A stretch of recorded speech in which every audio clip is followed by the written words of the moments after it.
Now we are going to discuss about new drug application, which is an important topic from Unit 3 of Industrial Pharmacy, 7th semester B.Pharm.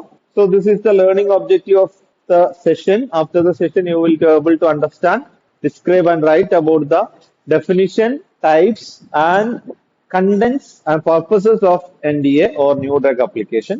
So this is the importance in case of examination. രണ്ട് മാർക്കിനെ ചോദിച്ചിട്ടുള്ളൂ സ്ഥിരമായിട്ട് എന്താണ് N D എന്റെ കണ്ടന്റ്സുകൾ എന്തൊക്കെയാണ്, investigator ബ്രോഷറിന്റെയും N D എന്റെയും importance എന്താണ്, ഇങ്ങനെയുള്ള questions ആണ് ഇതിന് കണ്ടിട്ടുള്ളത്. So we have already discussed about the different stages of drug development process. Detail ആയിട്ട് തന്നെ ഡിസ്കസ് ചെയ്തിട്ടുള്ളതാണ്. ആദ്യം ഡ്രഗ് ഡിസ്കവറി അല്ലെങ്കിൽ ബേസിക് റിസർച്ച് നടത്തും. അതിന്റെ ഭാഗമായിട്ട് മോളിക്യൂൾസ് കണ്ടെത്തുന്ന സമയത്ത് ആദ്യം പ്രീ ക്ലിനിക്കൽ സ്റ്റഡി അല്ലെങ്കിൽ അനിമൽ സ്റ്റഡി നടത്തും. അനിമൽ സ്റ്റഡി സക്സസ്ഫുൾ ആയിട്ട് കംപ്ലീറ്റ് ചെയ്ത് കഴിഞ്ഞാൽ ഇൻവെസ്റ്റിഗേഷണൽ ന്യൂ ഡ്രഗ് ആപ്ലിക്കേഷൻ അപ്ലൈ ചെയ്യും. അതിന്റെ അപ്രൂവൽ കിട്ടുന്ന സമയത്ത് ക്ലിനിക്കൽ ട്രയൽ സ്റ്റാർട്ട് ചെയ്യും. Clinical trial up to phase 4 complete ചെയ്ത് കഴിഞ്ഞാൽ പൈലറ്റ് സ്കെയിലപ്പ് സ്റ്റഡീസുകളൊക്കെ നടത്തി ഒരു ഫൈനൽ ഫോർമുല ഒക്കെ ഉണ്ടാക്കിയെടുക്കും in between this process. Okay, ഈ ഫസ്റ്റ് മുതൽ ഇൻവെസ്റ്റിഗേഷണൽ ന്യൂ ഡ്രഗ് ആപ്ലിക്കേഷൻ കിട്ടിയത് മുതൽ ഫേസ് 3 കംപ്ലീറ്റ് ചെയ്യുന്നതിന്റെ ഇടയിലൊക്കെ പൈലറ്റ് പ്ലാൻ സ്കെയിലപ്പുകളൊക്കെ നടന്നുകൊണ്ടിരിക്കുന്നുണ്ട്. We will come to and final formulation and with final formula ഒരു സ്പെസിഫിക് ആയിട്ടുള്ള ഒഫീഷ്യൽ ഫോർമുലയിലോട്ടൊക്കെ നമ്മൾ എത്തും. അത് എത്തിയതിനു ശേഷം ഈ ഒരു ഫോർമുല മാർക്കറ്റിലോട്ട് എത്തിക്കാനുള്ള അപ്രൂവൽ കിട്ടാൻ വേണ്ടിയിട്ടുള്ള ഫൈനൽ ഡ്രഗ് അപ്രൂവൽ അല്ലെങ്കിൽ റെഗുലേറ്ററി റിക്വയർമെന്റ് ആണ്. ഡ്രഗ് അപ്രൂവലിന് വേണ്ടിയിട്ടുള്ള അപ്ലിക്കേഷൻ ആണ് ന്യൂ ഡ്രഗ് ആപ്ലിക്കേഷൻ എന്ന് പറയുന്നത്. അതിന്റെ പേര് ഞാൻ already regulatory requirement for drug approval എന്ന് പറയുന്ന സെഷനിൽ 3 പേരുകൾ നമ്മൾ പറഞ്ഞിട്ടുണ്ടായിരുന്നു. Market authorisation in case of European medical agency and USFDA വരുന്ന സമയത്ത് ന്യൂ ഡ്രഗ് ആപ്ലിക്കേഷൻ എന്നാണ് പറയാ. ഇന്ത്യൻ സിനാരിയോയിലോട്ട് വരുന്ന സമയത്ത് അതിനെ ന്യൂ ഡ്രഗ് അപ്രൂവൽ എന്നാണ് പറയാ. ഈ 3 പേരുകളും സെയിം ആണെന്ന് മനസ്സിലാക്കുക. ഡ്രഗിനെ മാർക്കറ്റ് ചെയ്യിക്കാനുള്ള അപ്രൂവൽ കിട്ടാൻ വേണ്ടിയിട്ടുള്ള ആപ്ലിക്കേഷൻ ആണ് നമ്മൾ NDA എന്ന് പറയുന്നത്. ഓക്കെ, അപ്പോ സക്സസ്ഫുൾ ആയിട്ടുള്ള ഫേസ് 3 വരെയുള്ള പ്രോസസ്സ് കംപ്ലീറ്റ് ചെയ്തതിന് ശേഷമാണ് NDA അപ്രൂവലിന് നമ്മൾ പോകുന്നത്. Okay, now let's start with the definition. ഇപ്പോ ഏതൊരു ക്വസ്റ്റിനെ ചോദിച്ചു കഴിഞ്ഞാലും നിർബന്ധമായിട്ടും ഡെഫിനിഷൻ നിങ്ങൾ എഴുതി വെക്കണം.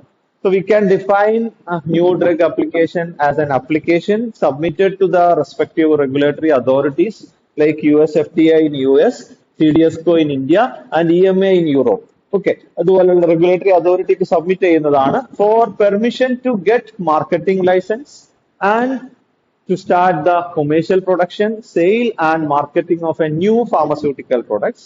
According to USFDA, NDA is a vehicle through which drug sponsor formally proposed that the FDA approve a new pharmaceutical for sale and marketing in United States.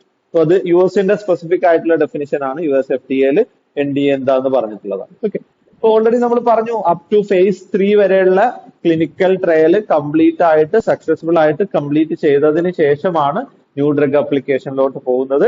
അപ്പൊ അതിന്റെ ഇതുവരെയുള്ള കംപ്ലീറ്റ് ഡാറ്റ നമ്മൾ സബ്മിറ്റ് ചെയ്യേണ്ടി വരും. From the basic research to pre clinical study, manufacturing പ്രോസസ്സിന്റെ data, ഇതിന്റെ complete comprehensive ആയിട്ടുള്ള complete പ്രൊസീജിയറിന്റെ ഡാറ്റയാണ് സബ്മിറ്റ് ചെയ്യുക. So after submitting the application it will undergo some kind of screening process.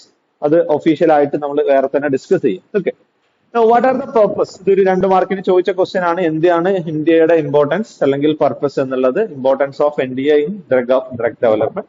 So first important is it is an application to get the permission to get the drug licence, drug manufacturing in large scale as well as sales and marketing of a new drugs. ആദ്യത്തെ requirement ആണ്.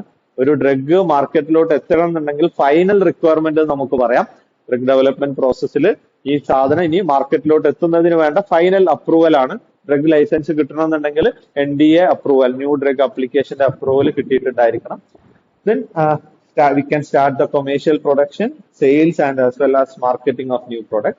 And it's an application to provide the scientific evidence with sufficient evidence of safety and effectiveness for the intended use. അപ്പോൾ already നമ്മൾ prove ചെയ്തിട്ടുള്ള ഒരു സാധനമാണ് ഈ drug എന്ത് പർപ്പസിനാണ് use ചെയ്യുന്നത്, അത് എൻഷുർ ചെയ്യുക എന്നുള്ളതും കൂടിയാണ് അടുത്ത ഒരു പർപ്പസ് അല്ലെങ്കിൽ ഇമ്പോർട്ടൻസ് എന്ന് പറയുന്നത്. To ensure the benefits override the risk. We will find out the different ADR also, but finally we have to prove ആ ADR ഉണ്ടെങ്കിൽ കൂടി അതിനേക്കാളും കൂടുതൽ നമുക്ക് ബെനിഫിറ്റ്സ് ഉണ്ടെന്ന് പ്രൂവ് ചെയ്യുന്ന ഒരു ഡാറ്റയും കൂടിയാണ് to offer adequate information to allow healthcare professionals to use the drug safety and effectiveness.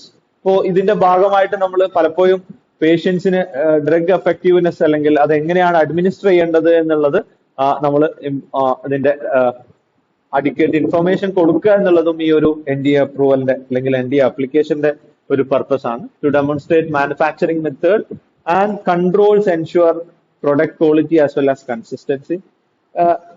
ഏതൊരു റിസർച്ചിന്റെയും ഏറ്റവും വലിയ പ്രത്യേകത എന്ന് പറയുന്നത് കൺസിസ്റ്റന്റ് ആയിരിക്കണം, റീപ്രൊഡ്യൂസബിൾ ആയിരിക്കണം എന്നുള്ളതാണ്. നിങ്ങൾ ആ സാധനം കൺസിസ്റ്റന്റ് ആയിട്ട് കിട്ടുന്നുണ്ട് എന്നുള്ളതും ഉറപ്പുവരുത്തുക എന്നുള്ളതാണ് റിസർച്ചിലെ ഇമ്പോർട്ടന്റ് ആയിട്ടുള്ള ഒരു കാര്യം. അപ്പോൾ ഈ ഒരു ഡാറ്റ സബ്മിറ്റ് ചെയ്യുന്നതിന്റെ ഭാഗമായിട്ട് ഞങ്ങൾ മാനുഫാക്ചർ ചെയ്തിട്ടുള്ള പ്രോസസ്സ് ഇന്ന രീതിയിൽ മാനുഫാക്ചർ ചെയ്യുന്ന രീതിയിൽ സമയത്ത് നമുക്ക് സ്പെസിഫിക് ആയിട്ട് കൺസിസ്റ്റന്റ് ആയിട്ട് ക്വാളിറ്റി ഉള്ള ഒരു പ്രൊഡക്റ്റ് കിട്ടും എന്നുള്ള ഒരു ഡാറ്റ കൊടുക്കുക എന്നുള്ളതും കൂടിയാണ് NDAയുടെ അടുത്ത ഉദ്ദേശം എന്ന് പറയുന്നത്. ഓഫ് കോഴ്സ് റെഗുലേറ്ററി റിക്വയർമെന്റ് ആണ് നമ്മൾ ആദ്യത്തെ പോയിന്റിൽ തന്നെ മെൻഷൻ ചെയ്തു. ഇനി രണ്ടാമത്തത്, ഇതൊരു ഗ്ലോബൽ ഹാർമണൈസേഷനിലോട്ട് പോകുന്ന സമയത്ത് ഡിഫറെന്റ് കൺട്രീസിലൊക്കെ സെയിം ഡ്രഗ് മാനുഫാക്ചർ ചെയ്യാനും മാർക്കറ്റ് ചെയ്യാനൊക്കെ ഉദ്ദേശിക്കുന്നുണ്ടെങ്കിൽ കോമൺ ആയിട്ടുള്ള ഒരു കോമൺ ടെക്നിക്കൽ ഡോക്യുമെന്റ് അത് ഫോളോ ചെയ്യാനുള്ള ഒരു ഡോക്യുമെന്റ് ആയിട്ടും കൂടി നമ്മൾ ഇതിനെ കൺസിഡർ ചെയ്യുന്നുണ്ട് NDA എന്ന് പറയുന്നത്. Okay, what is the regulatory requirement? ഇത് USFDAയുടെ കേസിലാണെന്നുണ്ടെങ്കിൽ USFDA ആണ് റെഗുലേറ്ററി അതോറിറ്റി. അതിന്റെ ലീഗൽ ബേസ് എന്ന് പറയുന്നത് food and drug and cosmetic act ആണ്. അതിനെ ബേസ് ചെയ്തിട്ടാണ് ഈ പറയുന്ന റെഗുലേഷൻസുകളൊക്കെ വന്നിട്ടുള്ളത്. കുറച്ചുകൂടി സ്പെസിഫിക് ആയിട്ട് റെഗുലേറ്ററി റെഫറൻസ് എന്ന് പറയുന്ന സമയത്ത് കോഡ് ഓഫ് ഫെഡറൽ റെഗുലേഷന്റെ 21 ടൈറ്റിൽ 21 വരുന്ന 314 എന്ന് പറയുന്ന പാർട്ടാണ് NDA എന്ന് പറയുന്ന ഈ ഒരു പ്രോസസ്സിനെ റെഗുലേറ്റ് ചെയ്യുന്ന റെഗുലേറ്ററി റിക്വയർമെന്റ് അല്ലെങ്കിൽ റെഗുലേറ്ററി റെഫറൻസ് എന്ന് പറയുന്നത്. USFDAയുടെ കേസിൽ ഇന്ത്യൻ സിനാരിയോ നമ്മൾ അടുത്ത യൂണിറ്റിൽ സെപ്പറേറ്റ് ആയിട്ട് പഠിക്കാനുണ്ട്. യൂണിറ്റ് 4 ഇന്ത്യയിൽ എങ്ങനെയാണ് ഈ പറയുന്ന പ്രോസസ്സ് എന്നുള്ളത്. അപ്പോൾ ഓൾറെഡി നമ്മൾ മെൻഷൻ ചെയ്തിട്ടുണ്ടായിരുന്നു ഡിഫറെന്റ് ടൈപ്പ് ഓഫ് അപ്ലിക്കേഷൻ. ആദ്യത്തെ നമ്മൾ IND അപ്ലിക്കേഷൻ പറഞ്ഞു, ഇൻവെസ്റ്റിഗേഷണൽ ന്യൂ ഡ്രഗ് അപ്ലിക്കേഷൻ. രണ്ടാമത്തത് ന്യൂ ഡ്രഗ് അപ്ലിക്കേഷൻ എന്ന് പറഞ്ഞു. ഇതാണ് നമ്മളിപ്പോൾ ഡിസ്കസ് ചെയ്തുകൊണ്ടിരിക്കുന്നത്. ഇനി ഒരു ടൈപ്പ് ഓഫ് NDA അപ്രൂവലും കൂടി ഉണ്ട്, അതാണ് ANDA എന്ന് പറയുന്നത്, അബ്രിവേറ്റഡ് ന്യൂ ഡ്രഗ് അപ്ലിക്കേഷൻ എന്ന് പറയും. പാറ്റന്റഡ് ആയിട്ടുള്ള ഡ്രഗ്സ് അതിന്റെ പാറ്റന്റ് പീരീഡ് കഴിഞ്ഞു കഴിഞ്ഞാൽ അത് ജനറിക് ആയിട്ട് മാനുഫാക്ചർ ചെയ്യണമെന്നുണ്ടെങ്കിൽ അടുത്ത ഒരു അപ്രൂവൽ കിട്ടേണ്ടതുണ്ട്. ആ അപ്രൂവലിനെ പറയുന്ന പേരാണ് ANDA അപ്രൂവൽ എന്ന് പറയുന്നത്, അബ്രിവേറ്റഡ് ന്യൂ ഡ്രഗ് അപ്ലിക്കേഷൻ എന്ന് പറയുന്നത്. And same for the biologics BLA, biological licence approval എന്ന് പറയുന്നതാണ്, അല്ലെങ്കിൽ അപ്ലിക്കേഷൻ എന്ന് പറയുന്നതാണ് BLA കൊണ്ട് ഉദ്ദേശിക്കുന്നത്. ബയോളജിക്കൽ പ്രൊഡക്ട്സിന്റെ ഫൈനൽ അപ്രൂവൽ കിട്ടാൻ വേണ്ടിയിട്ടുള്ള പ്രൊസീജിയർ ആണ്. Now we can submit the NDA in 3 different types. Okay, first one 505B1 എന്ന് പറയുന്നതാണ് ട്രഡീഷണൽ ആയിട്ടുള്ള NDA എന്ന് പറയുന്നത്. കംപ്ലീറ്റ് നമ്മൾ തന്നെ എക്സ്പെരിമെന്റ് നടത്തി അല്ലെങ്കിൽ ക്ലിനിക്കൽ റിസർച്ച് നടത്തി, പ്രീ ക്ലിനിക്കൽ ട്രയൽ നടത്തി, ക്ലിനിക്കൽ ട്രയൽ നടത്തി, കംപ്ലീറ്റ് സ്പോൺസർ തന്നെ നടത്തിയിട്ട് സ്പോൺസർ തന്നെയാണ് NDA അപ്ലിക്കേഷൻ കൊടുക്കുന്നതെന്നുണ്ടെങ്കിൽ അതാണ് 50B1 എന്ന് പറയുന്നത്. 505B2 എന്ന് പറയുന്നത് വേറൊരാള് നടത്തിയിട്ടുള്ള, ആ സ്പോൺസർ അല്ല അവിടെ ഈ പറയുന്ന റിസർച്ച് ഒന്നും നടത്തിയിട്ടുള്ളത്, വേറെ ഒരാള് നടത്തിയിട്ടുള്ള ഡാറ്റ വെച്ചിട്ട് NDA അപ്രൂവലിന് അപ്ലൈ ചെയ്യുന്നതിനെയാണ് 505B2 എന്ന് പറയുന്നത്. Rely on data on not developed by the applicant. Apply ചെയ്യുന്ന ആളായിരിക്കണമെന്നില്ല ഈ ഡാറ്റ കളക്ട് ചെയ്തിട്ടുണ്ട് അല്ലെങ്കിൽ ഡിസ്കവർ ചെയ്തിട്ടുണ്ടാവുക, വേറൊരാൾ ഓൺ ബിഹാഫ് NDA അപ്രൂവൽ കൊടുക്കുന്നതാണ് 50B2 എന്ന് പറയുന്നത്. And ANDA approval abbreviated new drug application for generic medicine. Okay, generic മെഡിസിന്റെ ക്ലിനിക്കൽ സ്റ്റഡി നടത്തുന്ന ഡാറ്റയാണ്.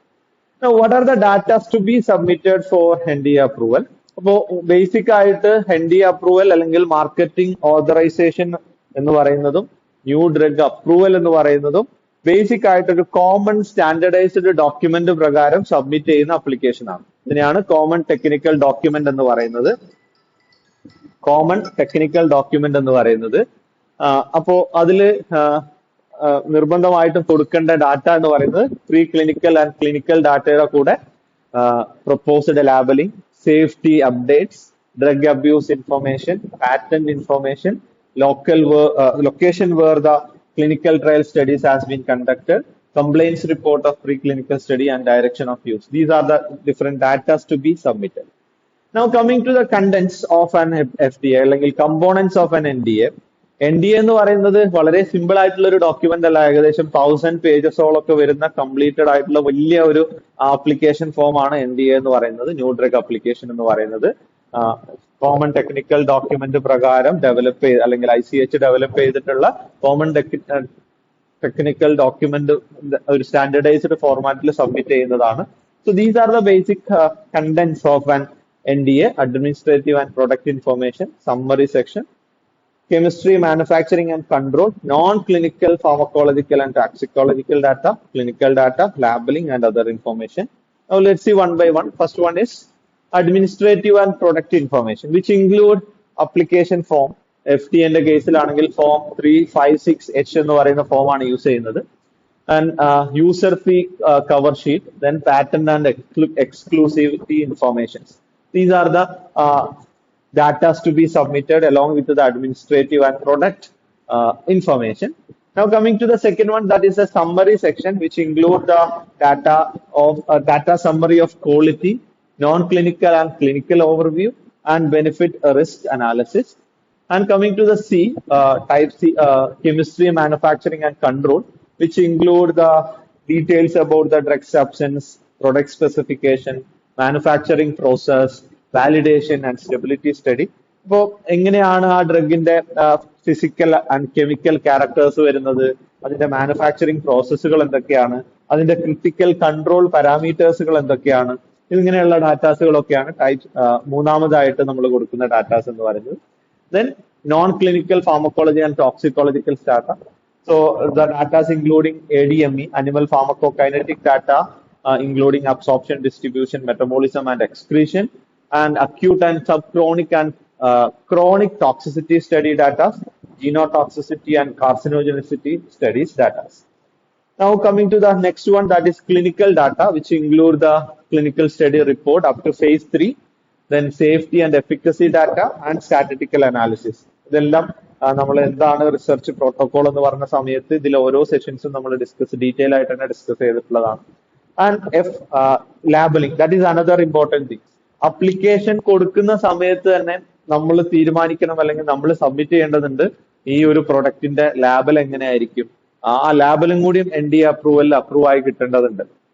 നിങ്ങളൊരു മെഡിസിന്റെ ബാക്കിലെ പോർഷൻ എടുത്ത് നോക്കിക്കഴിഞ്ഞ് കഴിഞ്ഞാൽ അതിലെ ലാബിൽ നിങ്ങൾക്ക് കാണാം ഒരു ബ്രാൻഡ് നെയിം ഉണ്ടാവും, ഒരു ജനറിക് നെയിം ഉണ്ടാവും, as per the reference IPA USP ഏതാണോ ഫോളോ ചെയ്തിട്ടുള്ളത് എന്നുള്ളത് ഉണ്ടാവും.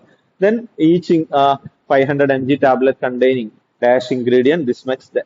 ഇങ്ങനെയുള്ള കംപ്ലീറ്റ് ലാബലിംഗ് എന്താണ്, ഡയറക്ഷൻ ഓഫ് യൂസ് എന്താണ്, അതിന്റെ കംപ്ലീറ്റ് ലാബിൽ എങ്ങനെ വേണം എന്നുള്ള ഡാറ്റയും നമ്മൾ സബ്മിറ്റ് ചെയ്യേണ്ടതുണ്ട്. So proposed package insert, if there is any leaflet inserted inside the packet, അതിന്റെ അപ്രൂവൽ കിട്ടേണ്ടതുണ്ട്. Patient information and medication guidelines, എങ്ങനെയാണ് ഡയറക്ഷൻ ഓഫ് യൂസ്, ചിലതിൽ അപ്ലൈ ചെയ്യുന്നതാണെന്നുണ്ടെങ്കിൽ അത് ഡയറക്റ്റ് ആയിട്ട് സ്പെസിഫൈ ചെയ്തിട്ടുണ്ടാവും, അല്ലാത്തതിലൊക്കെ ഡയറക്റ്റഡ് ബൈ ഫിസിഷ്യൻ എന്ന് പറഞ്ഞിട്ടാണ് ഡയറക്ഷൻ കൊടുത്തിട്ടുണ്ടാവുക. അപ്പൊ അതിനനുസരിച്ച് അതുപോലെയുള്ള ഡാറ്റാസുകൾ ഉണ്ടായിരിക്കണം. And other information like risk management plan, foreign regulatory status. So these are the different contents of NDA. Now coming to the review process, NDA phase 3 വരെയുള്ള data വെച്ചിട്ട് approval കൊടുക്കും. Approval കൊടുത്തു കഴിഞ്ഞാൽ റെഗുലേറ്ററി അതോറിറ്റിക്കാണ് അപ്രൂവൽ കൊടുക്കുന്നത്. So they will review it with the different expertise like clinical, statistical, pharmacological, toxicological, chemistry and manufacturing and microbiological is applicable. So usually അതിന്റെ ഒരു time എന്ന് പറയുന്നത് നമുക്ക് ആദ്യത്തെ ഒരു ഫേസ് എന്ന് പറയുന്നത് 60-day ഫയലിംഗ് റിവ്യൂ എന്ന് പറയും. ആദ്യം നമ്മൾ കൊടുത്തിരിക്കുന്ന NDA അപ്രൂവലിനുള്ള ഡോക്യുമെന്റ്സ് കംപ്ലീറ്റ് ആണോ എന്ന് ചെക്ക് ചെയ്യുന്ന ഒരു 60 daysന്റെ ഉള്ളിൽ നമുക്കൊരു ഫസ്റ്റ് റെസ്പോൺസ് തരുന്ന അപ്ലിക്കേഷൻ അല്ലെങ്കിൽ ഒരു ടൈം പീരീഡ് ഉണ്ട്. അതിനാണ് 60 days ഫയലിംഗ് റിവ്യൂ എന്ന് പറയുന്നത്. സബ്മിറ്റ് ചെയ്ത് കഴിഞ്ഞാൽ ഒരു 60 daysന്റെ ഉള്ളിൽ നമ്മൾ കൊടുത്തിരിക്കുന്ന ഡാറ്റ സഫീഷ്യന്റ് അല്ലെങ്കിൽ എല്ലാ ഡോക്യുമെന്റും കംപ്ലീറ്റ് ആണോ എന്നുള്ളത് മാത്രമേ ചെക്ക് ചെയ്യുന്നുള്ളൂ ഈ 60 daysന്റെ അകത്ത്. ആ ഡാറ്റ അവർക്ക് വേണ്ട റിക്വയർമെന്റിലുള്ള എല്ലാ ഡോക്യുമെന്റ്സും സബ്മിറ്റ് ചെയ്തിട്ടുണ്ടെന്ന് ഉറപ്പ് വരുത്തി കഴിഞ്ഞാൽ ഒരു സബ്സ്റ്റാൻഷ്യൽ റിവ്യൂലോട്ട് അത് പോകും. ആ പീരീഡ് എന്ന് പറഞ്ഞു കഴിഞ്ഞാൽ ഇറ്റ് മേ വാരി ഫ്രം സ്റ്റാൻഡേർഡ് റിവ്യൂ 10 months അതല്ലെങ്കിൽ ആക്സിലറേറ്റഡ് അല്ലെങ്കിൽ പ്രയോറിറ്റി റിവ്യൂ എന്ന് പറഞ്ഞ 6 months. ചില എക്സ്ട്രാ ഫീ ഒക്കെ അടച്ചിട്ട് NDA process review process fasten ആക്കാനൊക്കെ പറ്റും. അപ്പൊ അങ്ങനെയാണെന്നുണ്ടെങ്കിൽ 6 മന്ത് കൊണ്ടോ അല്ലെങ്കിൽ സ്റ്റാൻഡേർഡ് റിവ്യൂ 10 മന്ത് കൊണ്ടോ ആണ് കംപ്ലീറ്റ് ചെയ്യുക. ഒരു 74 ഡേയ്സിന്റെ ഇടയിൽ ഫസ്റ്റ് കമ്മ്യൂണിക്കേഷൻ അവർക്ക് കിട്ടും. അവർക്ക് അതിന്റെ റിവ്യൂക്ക് അനുസരിച്ചിട്ടുള്ള ഒരു ഡാറ്റ കിട്ടും. ഓക്കെ, യൂഷ്വലി 6 to 12 മന്ത് ആണ് NDA അപ്രൂവൽ എടുക്കാൻ വേണ്ട സമയം. ക്ലിനിക്കൽ ട്രയലിന്റെ phase 3 കംപ്ലീറ്റ് ചെയ്ത് കംപ്ലീറ്റ് ഡാറ്റ കൊടുത്ത് ഈ റിവ്യൂ പ്രോസസ്സ് കംപ്ലീറ്റ് ചെയ്തിട്ട് ഒരു ഡിസിഷൻ എത്തുന്ന സമയം എന്ന് പറയുന്നത് യൂഷ്വലി 6 to 12 മന്ത്, ഏകദേശം 1 ഇയർ കൊണ്ടാണ് ഒരു ഡ്രഗിന്റെ അപ്രൂവൽ പ്രോസസ്സ് മാത്രം അത്രയും സമയം എടുക്കുന്നതാണ്.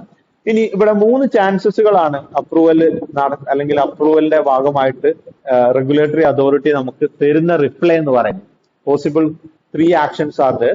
First one is not approvable. നമ്മൾ കൊടുത്തിരിക്കുന്ന ഡാറ്റ സഫീഷ്യന്റ് അല്ല, അതിന് സേഫ്റ്റി ആൻഡ് എഫിക്കസി പ്രൂവ് ചെയ്യാൻ പറ്റിയിട്ടില്ല എന്നുള്ളത് അവരുടെ റിവ്യൂവിൽ കണ്ടെത്തി കഴിഞ്ഞു കഴിഞ്ഞാൽ ഒരു കാരണവശാലും ഇനി നിങ്ങൾ എന്ത് ഡോക്യുമെന്റ് സബ്മിറ്റ് ചെയ്തിട്ടും കാര്യമില്ല, ഈ സാധനത്തിന് നിങ്ങൾക്ക് NDA അപ്രൂവൽ കിട്ടൂല എന്ന് ക്ലിയർ ആയിട്ട് പറയുന്ന നോട്ട് അപ്രൂവബിൾ എന്ന് പറയുന്ന രീതിയിലുള്ള ഒരു ആക്ഷൻ തരാം, ഒരു റിപ്ലൈ ഉണ്ടായിരിക്കാം.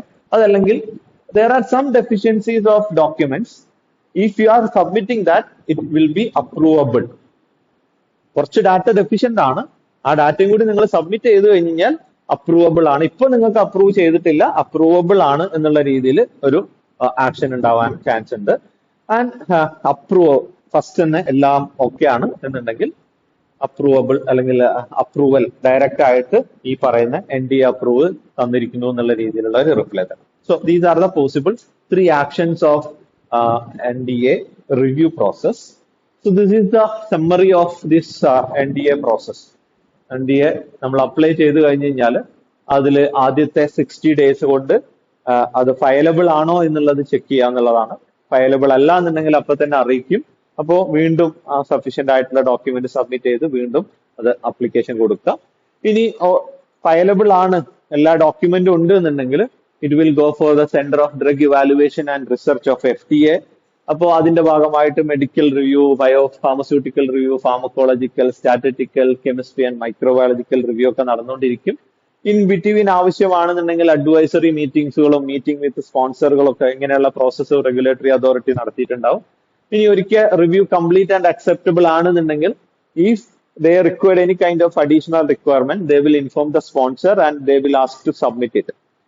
വീണ്ടും ഈ പ്രോസസ്സ് സ്പോൺസർ ചെയ്ത് റിവേഴ്സ് ചെയ്ത് ലാബിൽ റിവ്യൂ അക്സെപ്റ്റബിൾ ആണെങ്കിൽ നേരെ NDA ആക്ഷൻ അപ്രൂവബിൾ എന്ന് പറഞ്ഞ് അല്ലെങ്കിൽ അപ്രൂവൽ എന്ന് പറഞ്ഞ് കൊടുക്കാം.